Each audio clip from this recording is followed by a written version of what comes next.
Great to see everyone again. Welcome back. As Patrick mentioned, my name is David Honick, and I have really the pleasure to welcome you this afternoon to a session that gets to a really critical issue, and that's climate risk management and adaptation. So whether you are with a large credit union or a small one, the changing climate is going to impact your business. So we have a lot to cover during this session, but I do want to start with that poll question, which is, has your organization begun the process of assessing climate risk? And it is in the app. I checked just a little bit ago, and we had a few entries. I'll give everyone a moment to cast your vote. Only one this time. So, all right, I'm seeing more results come in. We're up to 17, 18. And it looks about 2/3, I would say, for yes. So I'm seeing a lot of people in the room who have begun their journey on assessing climate risk.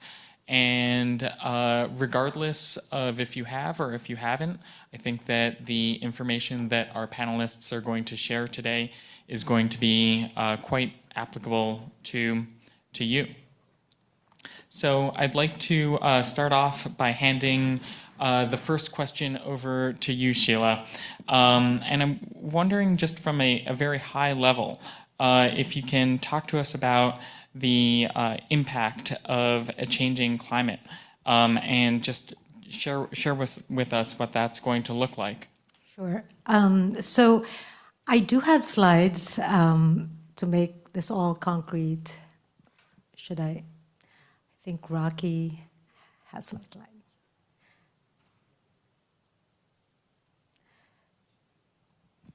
Ah, no. Okay.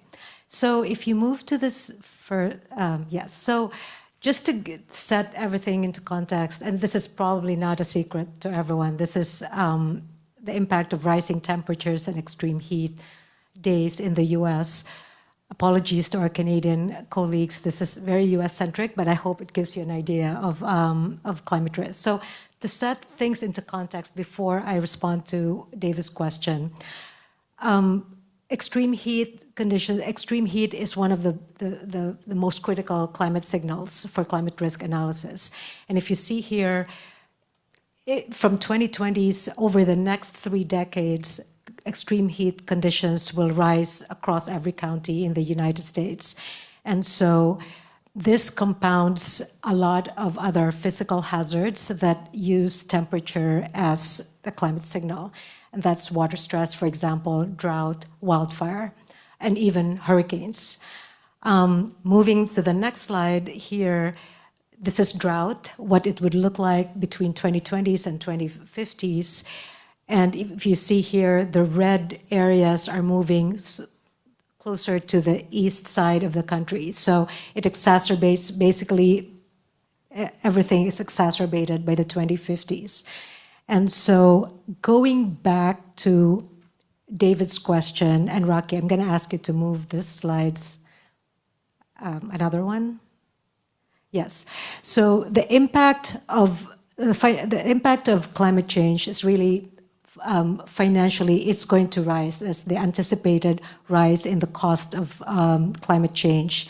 And so this slide shows you, it's an overview of the financial impact of climate change on major companies, the constituents of S&P 500 and the constituents of S&P Global 1200.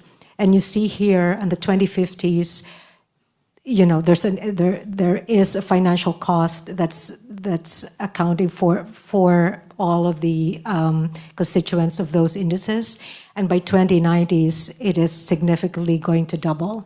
So it is the financial impact is clearly material to a lot of these large corporations, and it shows that even if you are a large corporation or a small credit union, this is becoming really material. Right, I see. And maybe you could talk to us just a little bit specifically on credit unions. How is this going to impact credit unions, in your opinion? Yeah, so I think credit unions it impacts the stability of the loans.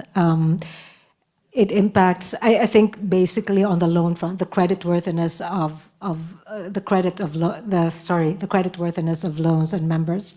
It affects it because especially that a lot of credit unions, my understanding is, are engaged with mortgages, and so, as you see, some of these mortgages might be located in areas that, in the past, probably did not experience any of the physical hazards, but over time, because of the rate of climate change, now they're experiencing, for example, increased flooding, for example, which I think Lori mentioned in the earlier panel, that they've been experiencing a lot of flooding in Vermont. Probably 10 years or 15 years ago, it wasn't happening. So it just impacts the quality of the loans and the ability of members to pay for that loan or to insure for that loan. Sure. All right, so if you're a credit union, you see this risk coming, what can you do to prepare and adapt, do you think? Are there any practical pieces of advice that you can give? Yes, I think for credit union, it would really help to have a more structured ability to integrate climate risk analysis in the generation of loans. So that's one. And the other thing too is at least to help with engaging with the members and with the communities. I think the impact of climate is really very local. So flooding impacts, a very local community. So I think this is an opportunity for credit unions to really engage with members, with the immediate communities as well, on adaptation and mitigation, and also kind of take the lead in the community for adaptation finance. Like the previous panel talked about green lending, so anything that moves adaptation forward would be, I think, an opportunity for credit unions. Absolutely, it makes perfect sense. And Neda, maybe I can move over to you. I wonder if you can present the landscape in the context of CDFIs for us. Sure, absolutely. Thank you. Thanks to UNFCU for creating the space for this important conversation, and thanks to everyone who's participating. So I'll give a little bit of overview. I work at Inclusiv, which is a US-based nonprofit organization with the mission to help low and moderate income people and communities achieve financial independence through credit unions. So we've been around for over 51 years. We've been supporting what we call community development credit unions across the US. Currently, we have a network of about 500 credit unions. They serve all 50 states, Washington, D.C., Guam, the U.S. Virgin Islands, and Puerto Rico. And they serve over 20 million members collectively. And so why do we focus on this space, community development credit unions? Those are the credit unions that have the primary mission of promoting community development and financial inclusion. And to your question about CDFIs, in the US, many of these community development credit unions have designations to indicate this commitment to financial inclusion and community development. One of those is called the Community Development Financial Institution Certification, or CDFI. We also work with a few other types of credit unions, certifications and designations, such as Minority Depository Institution and Low-Income Designated Credit Union. These terms might be familiar, and they really do encompass a large portion of credit unions across the US. What we've seen, though, we also work with all credit unions, so not to leave anyone out. What we've seen is that climate risk is a threat to everyone. But because of systemic disinvestment in certain communities, particularly those that many credit unions serve, we see that there are huge gaps in access to the financial tools and the community support that is needed. And so though climate risk is something that everyone has to face, the actual ability to recover becomes a privilege instead of something that's available to everyone. And so that's where credit unions really come in. They come in to create more equitable access to resilience and recovery in the communities that have been the victims of systemic disinvestment. And so we've talked about this a lot today. Many credit unions, by their very nature, they're building resilience in their communities. Instead of extracting wealth from their communities, they are member-owned financial cooperatives. They reinvest the value that they create back into their communities. And as we see, there's been steadily increasing climate events, and many of you have likely heard that credit unions have been referred to as financial first responders, or sometimes climate financial first responders. And this is core to how credit unions are structured. Many are required to have business continuity and disaster recovery plans. Some of them have very simple plans that they kind of put on the shelf and gather dust. But increasingly, what we're seeing among credit unions, CDFIs, minority depository institutions, and many other very community-focused, mission-driven credit unions is that they've built sophisticated and robust plans to ensure that their credit union and their members and their community can survive the next disaster, but also start to rebuild with resilience. So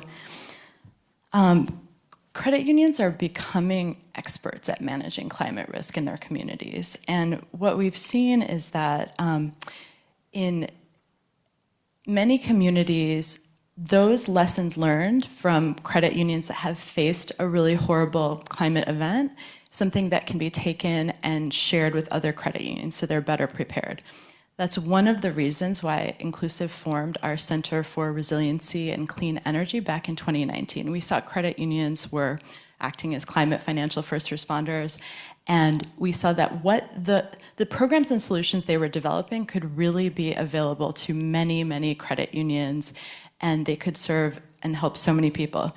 So we see things like traditional financial services, emergency loans, but we also see credit unions becoming hubs for kind of weathering a storm or a climate event, shelters, places that distribute food, water, electricity, donation centers. We also see credit unions start to think about their communities rebuilding, thinking about if you're replacing damaged property, how can you replace it with resilience? How can you replace it so it's stronger the next time? The session we had right before this, people were talking about green lending and how their credit unions offer green loans. That's another example of how credit unions are building resiliency by helping their communities to have equipment and technologies that are more resilient and more efficient energy technologies. All right. Well, thanks for that. And maybe at this point I can turn it over to Dan, who is online. Dan, maybe you could just introduce yourself a little bit for the in-person audience here, and then talk to us about some of the practical examples of how Genesee Co-op is building resiliency for its members.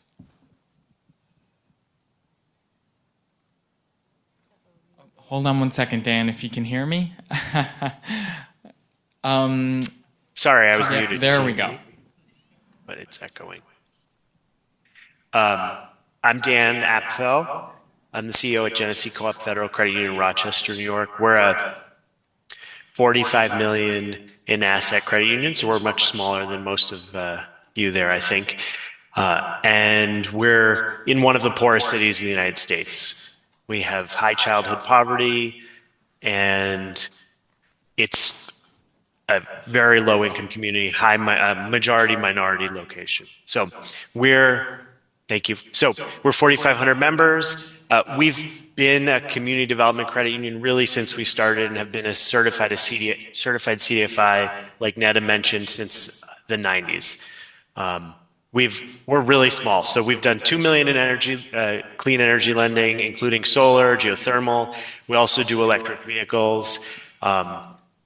And we've set up our programs to be as flexible as possible to serve people across incomes.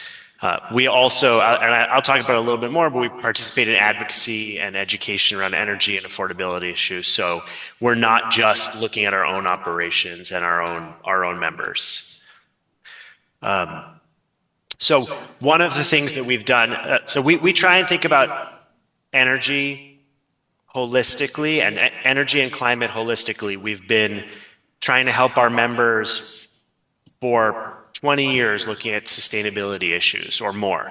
So a lot of that for us comes down to affordability and helping our members who have mortgages and can also who are renters and trying to make their lives more affordable, because as was mentioned already on the panels, affordability makes it easier for people to pay and to eventually live a better, more fulfilling and more sustainable life. If you want to share the next slide. So we've also looked at our operations. So mostly I'll talk about our operations and then a little bit more about our members. Is it echoing there or is just? You're good, Dan. Okay. You're good. Sorry. Yeah. No problem. Just as long as you don't have it. So we have a late 1800s building that we purchased about 3 years ago, and we have a brownfield alongside. Part of what we wanted to do is make this building a model of sustainability for our community, and also to develop a asset for our members as well as our community. So when we purchased the building, we embarked on installing geothermal heat pumps in the brownfield next door. So there's a picture of the drilling. So we're saving 8,000 kilowatt hours, which is not a lot from the geothermal, but we also are saving 543 million BTUs a year of gas. So the building is basically exclusively electric now. We also just a few months ago completed solar on the roof, which allows us to replace about 60% of the building usage. And so the credit union itself, without the rest of the building, is basically net zero. So we're in our community, people often are distrustful of solar and energy efficiency, particularly when they can't get it for free. So one of the things we wanted to do is demonstrate that this is something that's valuable. You can both save money and provide stability. So we hope that that's a model. We've talked to other credit unions around here. We try and just tell them it's valuable. We're already saving a lot of money, and they historically have said, well, we don't want to be our own utility. That's not our business. And so I think it is something critical for climate risk, both for saving money for yourselves, for ourselves, as well as demonstrate it to the members. And we advocate for other institutions to do that also locally.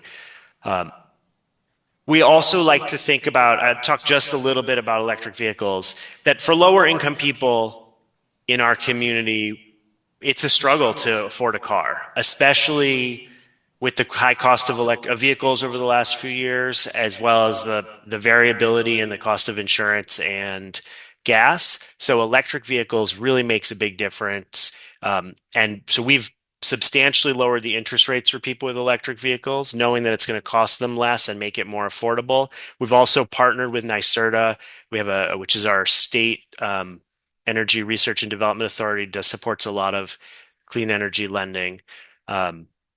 So we're trying to look holistically at how we can help members make things more affordable.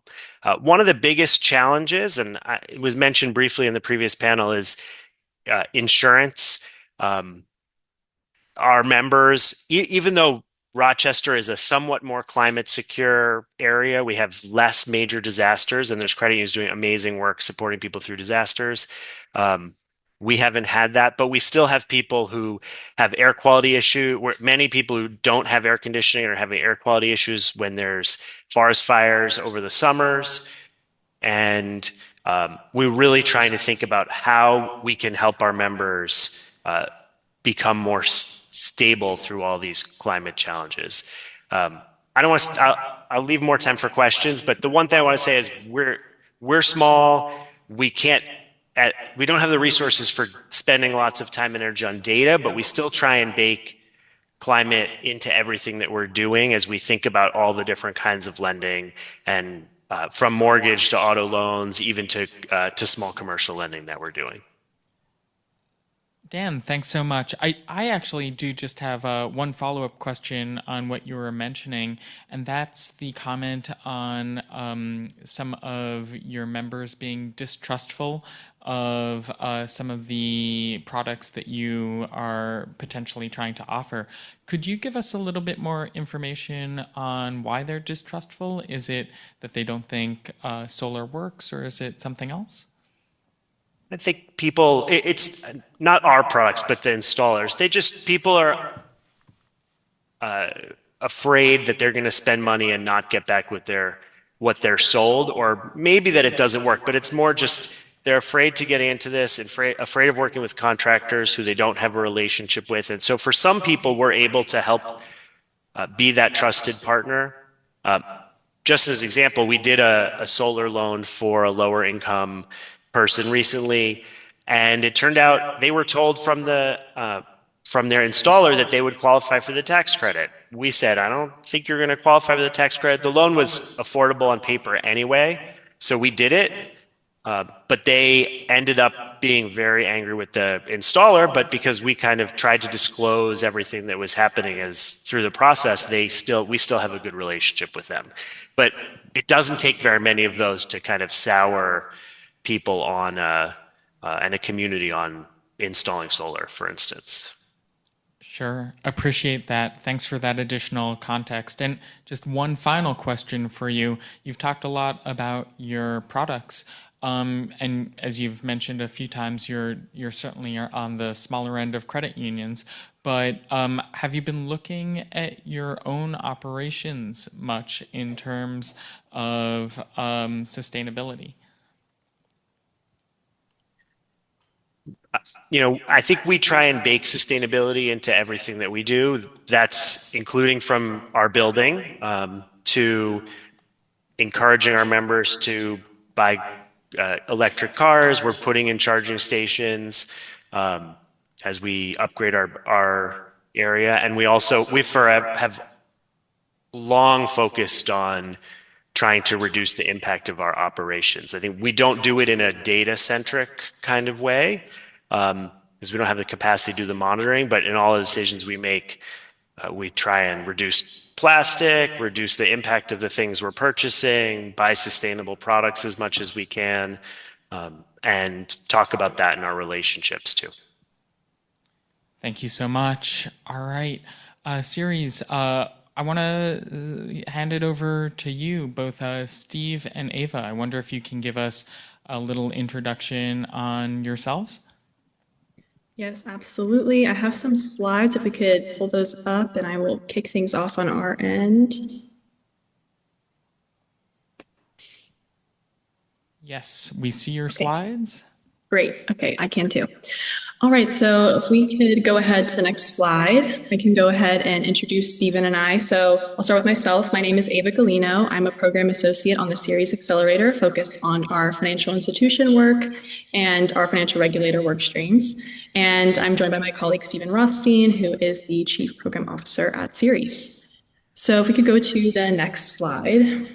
So some of you might be familiar with Ceres and our work, but I thought it'd be helpful to give a quick background on who we are and what we do. So we can go to the next slide. So Ceres is a sustainability nonprofit advocacy organization. And I'm realizing, I think the formatting might have gotten messed up. So apologies if you cannot read this, but hopefully you'll hear me talking about it and that'll be helpful. So we're a sustainability nonprofit advocacy organization, and we've been around for over 35 years. We have a few key areas of work, which includes an investor network, a company network, policy network. We have teams that focus on food and forests and water. In the interest of time, we'll go through all of these in depth, but I will share that the team that houses the work we'll be sharing about today is the Accelerator team. This is the team I'm on, and it's an initiative at Ceres that focuses on the financial sector from a regulator, financial institution, and insurance perspective. So if we could go to the next slide. To frame the first part of our presentation today, I will share some of the points from our May 2022 report on the changing climate for credit unions. So this is a report we did in partnership with Filene. And to first just kind of frame some of the key findings from this report.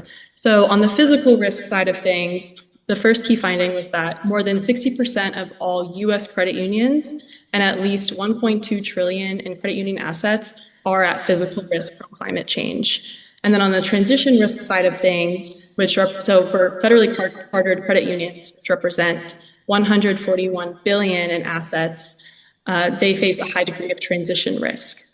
So with these two things in mind, and knowing that sometimes climate risk preparedness is generally limited, this is something that we use as framing for this report, and we aim to identify opportunities for engaging in proactive climate risk management for credit unions. So if we could go to the next slide. So this report covers 7 actionable recommendations, and I will share the report goes into much greater detail into these with a lot of case studies and examples. Neda is actually featured in the report, and some of these recommendations are actually things that Sheila, Neda, and Dan have already touched on in their session, other parts of this presentation. So I'll start with number 1. So the first one we have is to publicly acknowledge that climate change poses a risk to your balance sheet and your members. And I think for us, we just see this as this helps both mobilize stakeholders and just in general, the credit union system toward addressing climate risks and opportunities. For number 2, we see that conducting research to get up to speed on relevant risks and opportunities is another actionable thing credit unions can do. This helps ensure that credit unions have an understanding of the extent of the impacts on climate, but also to recognize how this might impact their most vulnerable communities they serve or their members that might be most vulnerable. For number 3, we recommend collecting climate relevant data for your organization. As any risk management professional knows, data is needed. So gathering this first is a really helpful way to kickstart the process. Number 4, using publicly available standards that are already available. There's no need to reinvent the wheel. There's a lot of really great resources already out there. 5, we recommend conducting climate scenario analyses on your loan book, just another way to understand the unique issues that your credit union faces. For number 6, we recommend investing in talent and or creating strategic partnerships. We know that many credit unions are already resource constrained, so there's a lot of opportunities to partner with organizations that are already working in these areas. And then number 7, we talk about the regulatory uncertainty for credit unions. And while we don't make any recommendations for regulation, we do recommend credit unions have a strong working relationship with system stakeholders so that they can be less reactive and move forward with more clarity and certainty. So that was a lot, but again, there's much more in the report itself. And just to wrap things on my end before I pass it to Stephen, if we could go to the next slide. So just to share some of the opportunities that this report highlights, we recommend things, and again, these have already been touched on by my fellow panelists earlier in the sessions earlier today, but looking into things like solar energy retrofit projects or credit card lines as a new way to roll out products and services. We also see it an opportunity for credit unions to be, position themselves as being different. Credit unions are already community and mission-driven financial institutions, and this is another way to compete in the green economy. I kind of touched on this in the previous one, but we also have talent as an opportunity. This report found that 65% of employees are more likely to work for a company with robust environmental policies, so it's a way to attract strong talent who specialize in this field. And then finally, operational efficiency. Dan just kind of touched on this, but looking into ways to reduce your own carbon footprint at your individual branches, and then also to lead to cost savings. So that's a little bit of an overview. If we could go to the next slide, we can go ahead and pass it over to Stephen to talk about insurance. Thank you, Ava, and thanks everyone, both the panelists and everyone organizing. First, I'm again Stephen Rothstein, Chief Program Officer at Ceres. Sorry, I can't be there in person. And I'm just going to spend literally a few minutes on insurance because it affects everything. It's so interrelated in terms of mortgages, cars, and all the lines of businesses. Next slide, please. There is a growing worldwide momentum for disclosure. Around the world, there are 37 countries that are either required or in the midst of requiring climate disclosure. State of California is. And in 22, the National Association of Insurance Commissioners, so the Association of the State Regulators throughout the United States, they endorse this as well, so that insurers, 85% of US insurers have been disclosing climate risk, and they're all publicly available. So one of the things is that I would encourage you to look those up. If you can't get them, the last site has our email. They're also available on the California Department of Insurance website. If there are significant insurers in your area, to see how they're thinking about climate and how prepared they are. Next slide, please. That we've done lots of reports. We hired a machine learning firm. There've now been 3 years of data, and we've done 5 reports over that. So lots of reports on that. These are all free. If you go to ceres.org/insurance, they're all available there. We've also done reports on particular recommendations to meet the needs of low and moderate income families, with a bunch of specific ideas. We don't have time today to go over those, but again, take a look at those, and if you're interested, happy to talk about that offline. Excuse me. Next slide, please. We've also done a lot of other analysis on a variety of topics. One is where we took the investment portfolios of the insurance companies and looked at their risks, and collectively, the U.S. insurers, they invest around $10 trillion, and of that, around $500 billion is invested in fossil fuels and utilities. But there are 16 insurers, that are over-invested in fossil fuel. So again, if you think about not just climate issues, but also their own balance sheet, and there are a variety of other ideas from, we've done a 10-point plan of recommendations and other things in the insurance industry, again, because there's probably no group that's more interconnected with the future of credit union. Next slide, please.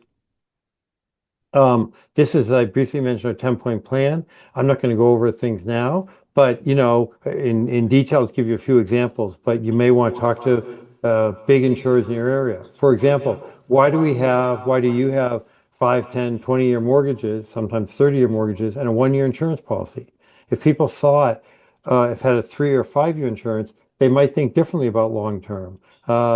There are incentive programs, and again, if your insurer isn't participating in one of these areas, people in your area, that are incentive-based rates. For example, there are 10 states in the United States that have a program where if you fix your roof in a certain way, it's called fortified, structurally strong, you get, in Alabama at least, it's a 35% reduction in your insurance, 35% reduction, and that's led to a 60% reduction in damage. So from a good neighbor perspective, encouraging the use of fortified programs. And there are many other ideas on building codes and transition plans. Next slide, please. So this is our information. We just wanted to share it with you, and happy to answer questions now, or the slides will be available, and happy to talk offline. Turn it back to you with deep thanks and appreciation. That was fantastic. Thank you so much for that presentation to you both. At this point, I would like to open it up to the audience for any questions that are either from our audience in person or online. And I'm seeing, if not, I have one or two for myself. All right. Well, Neda, maybe I can hand it over to you. I wonder if you have any stories about CDFI heroes that you've worked with and how they've helped a community, or how their preparedness has helped their communities. Definitely. We've spoken to hundreds of credit unions, and particularly CDFIs, and many of them have come to these stories after they were facing some sort of very urgent climate crisis in their community. And so they've said things like, I never want to do it again, but I do want to share this so that the next credit union is ready. We've seen kind of a few big picture lessons learned, and then I'll share a couple short stories. So they've recommended auditing the risk areas, which kind of reflects things that we've heard from other panelists. If you are prone to floods, if you're prone to wildfires, there are ways that you can prepare yourself and your members and your staff for that. Find partners. When a climate event happens, you might not have access to telecommunications, you might not have access to water, fuel, food. So find partners in advance and line those up so that when something happens, you and your community are prepared. Those partners can be called upon quickly. Build resilience. As we've said, green lending means that your members, your community, your credit union branches can build resilience, such as solar-powered battery generators or battery backup for solar systems on your property. You can also be educating your members.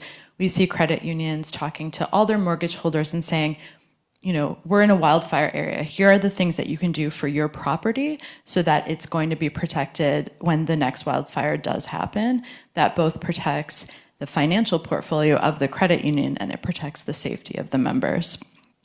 And then we've seen, really importantly, having a plan, but then also having a team designated at the credit union that's ready to pivot, because the plan usually isn't how things actually unfold. And so here are some examples of kind of plans and pivots that we've seen. We saw that in January with the wildfires in California, credit unions in the Southern California, LA region jumped in to help. Some had no physical locations that they could provide within the area, so they found their next closest branch to serve as a location for receiving donations that they would then physically drive into LA and distribute to the people that needed them. We also saw, of course, credit unions are very well equipped to do emergency loans for people who had lost their homes or were just in need of cash to make it through. We also saw that they were doing a lot of fundraising through their foundations so that they could bring in additional support for the community in an urgent way. They really moved quickly. One thing that we saw that was really interesting is thinking about not just the credit union and not even just other credit unions, but for example, we heard from credit unions in New Orleans that after Hurricane Katrina, they partnered with credit unions in Texas because so many people had been displaced to Texas, and they partnered with the Credit Union League in Texas as well, so that credit unions, this is from New Orleans Firemen's Credit Union, they found a partnership with the League and the credit unions in Texas so that any of their members who typically lived in New Orleans could go to credit unions in Texas and take out cash without having to, because the bank balances were not available. So if a credit union member from New Orleans Firemen's went into a credit union in Texas, the New Orleans Firemen's Credit Union guaranteed that they would cover the cost without checking the members' balances. Am I making sense? Basically, it was an emergency situation where people could go in and they were trusted to withdraw the cash that they needed, and the credit union was backing them up. And what they found was they didn't lose money. Even if someone did overdraw, they worked out an agreement with their members for repayment over time. So it's kind of this, this approach of planning, pivoting, and then also really remembering these are humans and there's ways to ensure that you can respect them and maintain dignity for anyone that you as a credit union serve. I think that's a really nice takeaway for me. Planning, pivoting, and then remember that these are humans. So that resonates. One other question, and I'm going to open this up to the whole panel, but I wonder if any of you can share any resources that can help credit unions with along their journey in preparing and adapting for the negative impacts of climate change. I'm happy to. Can you hear me? Please. Okay. So yeah, so if you go to Ceres.org, there is both the credit union report that Ava talked about, and there's dozens of ideas there. And again, we worked with several of the panelists and those in the audience on getting advice. So there's some, and there are also, I don't remember the number, I think it's 15 or 20 case studies of credit unions that are real leaders in this area, obviously including Inclusiv and others. And then all of the insurance stuff. If you go to ceres.org/insurance, there are, I'll say, a dozen reports, 20 webinars, so lots of things. If you're more interested in wildfires, or not interested, if you're more impacted by wildfires or floods, or you want to look at parametric insurance or the needs for housing or extreme heat, there are either reports, webinars, or sessions on a variety of topics there, and all that's free and available. And again, in the deck has our emails for further questions. Back to you. Thank you. Yes, please. Good afternoon, everybody. Gildas Poissonnier from Desjardins Group. My question is about physical risk data, especially for credit unions in the US or Ceres.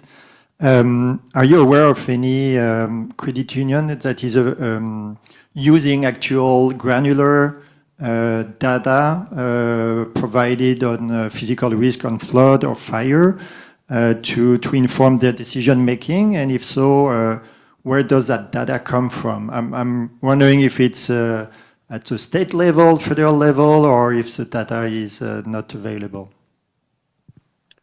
Thank you. I'm happy to kick that off.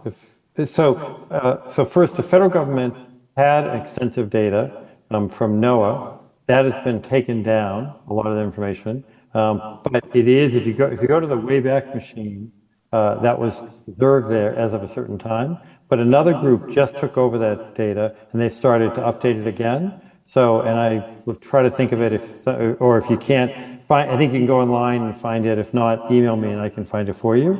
But that is only so helpful because, for example, in flood, the flood maps are years old, and it's estimated that over half the people who are in flood areas don't have flood, are not in flood areas. So that's where some of the private information. So I have heard secondhand, and maybe some of the other panelists know more directly, that some of the larger credit unions have purchased private data. There are companies like Cotality and others that have much more refined, literally Cotality, and I'm not marketing them. They have, for example, every single home and the risk of those, and there are half dozen firms like that. So government is some, but private data has a lot more detail. Please. Yeah, if I could add, just to Steve's point, yes. So the government is a big source of data for data providers, NOAA, NASA, but then that's raw data, that's raw hazard data. And so what happens is it's taken by private providers like S&P and other providers, and we do our own hazard modeling. Now, it would differ per provider, but it would, I think it varies now on how it's being used by the different financial institutions. So it is, most of us use the CMIP6 ensemble, which is the latest models of climate risk, of climate data. And then we apply our own model IP to model the hazard. So, and most of it is also global. So there is, it depends. For North America, typically the data is very good, it's very granular, but the coverage for the most part for most providers is really global.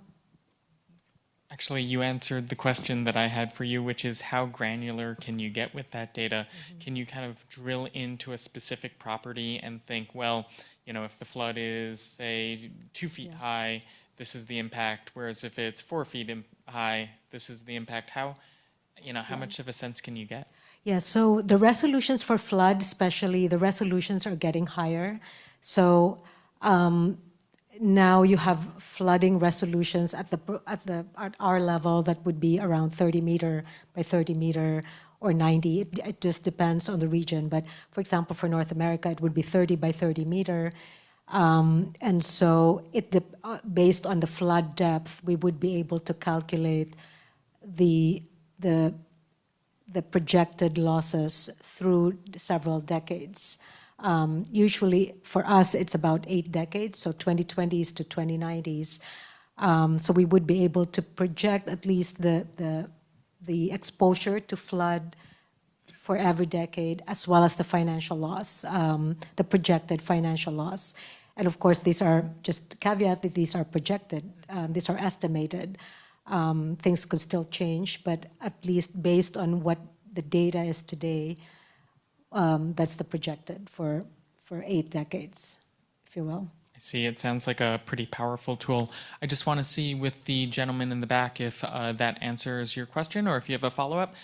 I think that was a thumbs up. Yes. All right. Fantastic. Well, just one final question for me, unless there's anything coming in from the audience. And this one is actually for Dan. So I'm wondering, Dan, if you could talk to us a little bit more about how you allocate resources to support sustainability initiatives. I'm not sure I can answer that question that well, but I'll try and then I'll say a couple other things. So, and thank you, David, and to the panelists. It's important and really helpful how you're all thinking about risk, including even for small credit union who doesn't have access to all that data. It's still helpful to see and think through. Like I said, we try and bake sustainability into everything we do. In a similar way to baking in our cooperative principles and mission. And so anytime we're making decisions, we think about it. So we're not allocating specific resources on a day-to-day basis, but we're really looking at it. How do we do it across everything that we do? Even if that means spending a little bit of extra money in terms of like the solar panels in the short term, we try and take a long-term view. The other thing I wanted to say, and I had mentioned policy before, is I just think it's easy to get stuck in how do we de-risk our credit union, maybe even our partners, but there's not enough that we can do on our own. So we need to look at policy more broadly. We're involved primarily at a state level, but I think there are not enough financial institutions talking about the risks and importance of sustainability across the financial system. And having your voices, our voices in those conversations is critical to making policymakers understand the need for looking at this, not just as protecting our portfolios, but protecting our communities and making our communities more sustainable and livable. Excellent. All right. And I think that is a good statement to end on. I want to thank you all so much for taking the time to chat with us today. And with that, I'll hand it back to Patrick. Thank you very much. Thank you.